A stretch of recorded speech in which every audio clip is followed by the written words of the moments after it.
हरे कृष्णा। तो आज हम नारद भक्ति सूत्र 64 लेसन कंप्लीट करेंगे। नमः ओम विष्णुपादाय कृष्ण प्रेष्ठाय भूतले श्रीमते भक्ति वेदांत स्वामी नामिने नमस्ते सारस्वती देवी गौरवाणी प्रचारिणे निर्विशेष शून्यवादी पाश्चात्य देशिताय। प्रेम से कहो जय श्री कृष्ण चैतन्य प्रभु नित्यानंद श्री अद्वैत गदाधर शिवासादि गौर भक्त वृंदा। हरे कृष्ण कृष्ण कृष्ण हरे हरे हरे राम राम राम। आज की क्लास में आप सभी का बहुत बहुत स्वागत है। होप आप सब बहुत अच्छे मूड में होंगे और ये सुंदर बुक हम पढ़ रहे हैं, है ना। ये सुंदर बुक की जो शिक्षाएं हैं हमारे मन को उत्साह और आनंद प्रदान करते हैं, जिससे हमें सही मार्ग प्रकाशित हो, हमारे जो मन के जो जाले हैं लगे हुए वो साफ हो जाते हैं। तो हमें एक अच्छा प्रकाश दे रहे नारद मुनि और बहुत ही सुंदर इंस्ट्रक्शन बड़े छोटे रूप में दे रहे हैं, है ना। इसको अगर हम इनमें से अगर कुछ भी पालन करते हैं तो हमारे लिए बहुत अच्छा है। तो आपको याद है पिछले श्लोक में हमने क्या क्या चीजें बताई थी जिनको त्यागना है? यस माधुरी, जैसे हमने सबसे पहले डिस्कस किया कि जो मूल है हमारा काम वासना, वो कभी खत्म नहीं होता इतनी आसानी से। हम भक्ति का प्रोसेस तो फॉलो कर रहे हैं, लेकिन ये बहुत क्या क्या चीज त्यागना चाहिए, क्या क्या चीज त्यागना चाहिए? असत्संग माधुरी एक हमने डिस्कस किया था, और एक था यही कि आसक्ति के कारण हम भक्ति नहीं कर पाते हैं, मतलब अनर्थ होते हैं, और भक्तों के समूह से हमें दूर नहीं जाना चाहिए। और एक चीज था असत्संग में, कौन सा संग? स्त्री संग और धन का और नास्तिकों का, ठीक है ना। ये 3 स्पेसिफिक बताया। अभी आगे क्या बता रहे हैं कि अभिमान दंभ आदि के त्याज्य। और क्या चीजें हमें नहीं करनी चाहिए? अभिमान, प्राउड नहीं होना चाहिए, दंभ नहीं होना चाहिए, है ना। तो अभिमान और दंभ में अंतर होता है ना। और उसी तरह और भी जो इसके बंधु हैं मिथ्या अहंकार जब रहता है तो दंभ और भी शत्रु हैं, उनको क्या करना चाहिए? उनको हमें धीरे धीरे त्यागना चाहिए। कैसे? जब हम भगवत भक्ति कहते हैं तो हमारे रियल आइडेंटिटी के हम कृष्ण के नित्य दास हैं, इसको डेवलप करने से ये आइडेंटिटी जो फॉल्स है, दंभ है, मिथ्या अभिमान है। मिथ्या अभिमान क्या होता है? अपने आप को आइडेंटिफाई करना बॉडी से, ये मिथ्या अभिमान होता है। तो इसकी जगह हमें रियल अधिकार कर रहा है कि हम जो है वो भगवान के अंश है ना। हम शाश्वत रूप से अणु आत्मा है, भगवान कृष्ण के शाश्वत दास और उनकी सेवा करना ही हमारा लक्ष्य। ये डेवलप करने से ऑटोमेटिकली ये चीजें जो है प्रैक्टिस में नहीं रहेंगी। वो है मिथ्या अभिमान। यहाँ पे बताते हैं कि माया इतनी सूक्ष्म है कि यदि कोई संभोग, धन और नास्तिकों से संबंधित श्रवण की उपेक्षा भी कर दे, यदि कोई भक्तों के समाज में जुड़ भी जाए, तब भी जो दंभ और अभिमान का शिकार है। व्यक्ति सोचता है कि मैं अन्यों से अधिक श्रेष्ठ भक्त हूँ, दंभ में ये बहुत बना रहता है और इस प्रकार स्वयं को पतन की ओर ले जाता है। अभिमान का समाधान वो स्मरण रखना है कि हमारी आध्यात्मिक जो संपदा सहित हमारा सौभाग्य भगवान एवं गुरु की कृपा के कारण ही है। हम क्या बोलते हैं? सब हमने ही किया है, भक्ति में किसी ने हमारी सहायता नहीं, है ना। अपने आप ही आपको सब कुछ प्राप्त हो जाए। भाई किसी तो वैष्णव ने हेल्प किया आपको, तभी तो कॉन्सेप्ट्स क्लियर हुए हैं। तो नारद ने अन अवगुणों हेतु आदि शब्द का भी प्रयोग किया है। उन आश्रित गुणों में भगवत गीता के 16वें अध्याय में भी इसका वर्णन हुआ है कि व्यक्ति को विशिष्ट खराब आदतों से अवगत होना ही चाहिए, है ना। और तो धीरे धीरे क्या करना चाहिए? सही आदतों को डेवलप करके बुरी आदतों से निकल लेना चाहिए। तो इसमें क्या करना चाहिए? अच्छी आदतें तो हम सीख रहे हैं भक्ति की, लेकिन अगर हम बुरी आदतों को कायम रखेंगे तो क्या होगा? जो भी अच्छा सीख रहे हैं वो छेद की तरह निकल जाएगा, है ना। तो अच्छा अगर हम सीख रहे हैं, अनुकूल अगर ग्रहण कर रहे हैं और प्रतिकूल करते रहेंगे तो क्या होगा? अनुकूल के अनुकूल का क्या होगा? जैसे अभी आपने बताया, वो रहेगा नहीं, वो बह जाएगा, बह जाएगा। जैसे जैसे आग जलाने की कोशिश कर रहे, ऊपर से पानी डाल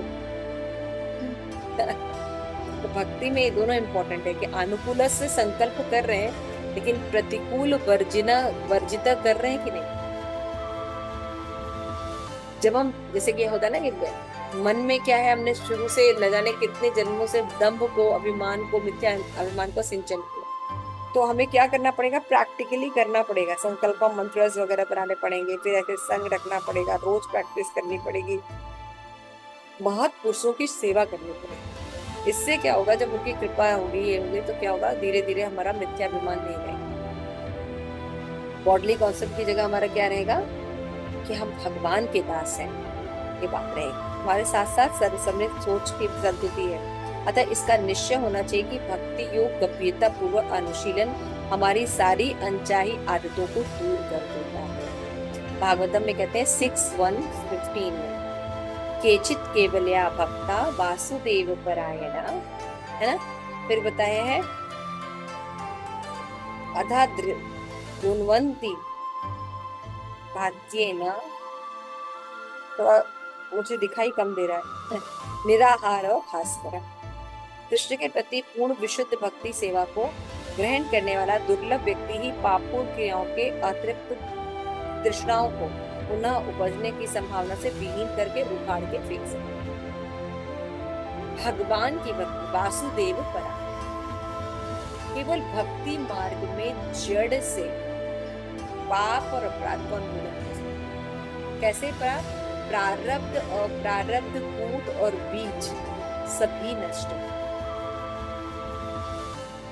है ना, सारे जो अकाउंट है भगवान खत्म कर।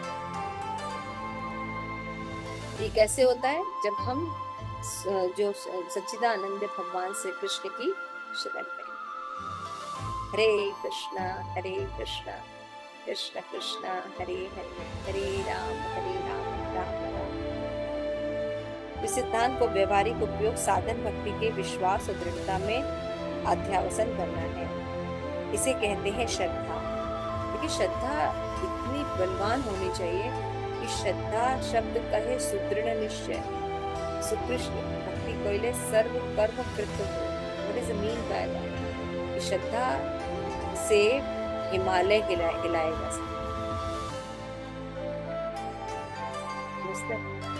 ये श्रद्धा हो। श्रद्धा अगर आपकी है और बलवती श्रद्धा है, उससे हिमालय हिलाएगा। उसके लिए क्या करना पड़ेगा?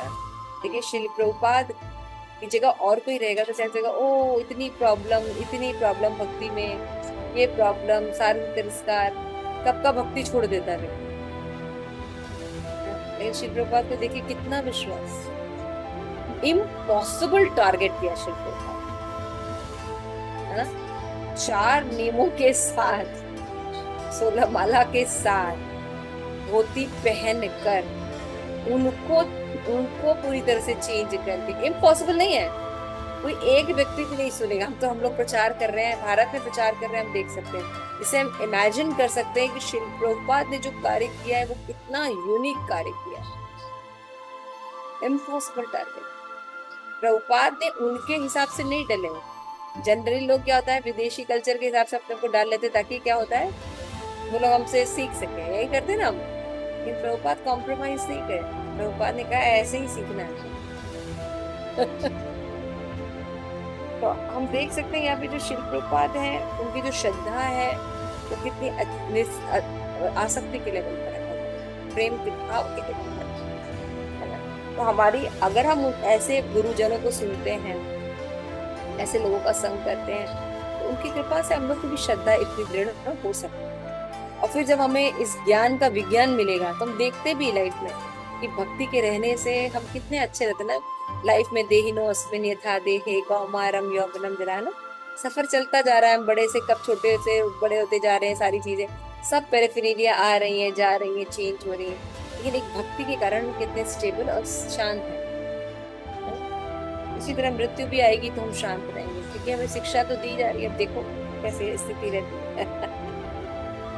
अवश्य रक्षे भाई कृष्ण अवश्य हमारी रक्षा करेंगे। तो शरणागति के जो 6 लक्षण है वो स्वीकार करने से हमको जो है होता है कि हम भगवान की शरण में हैं। इसलिए व्यक्ति जो है वो निष्ठा पूर्वक भगवान की भक्ति करता है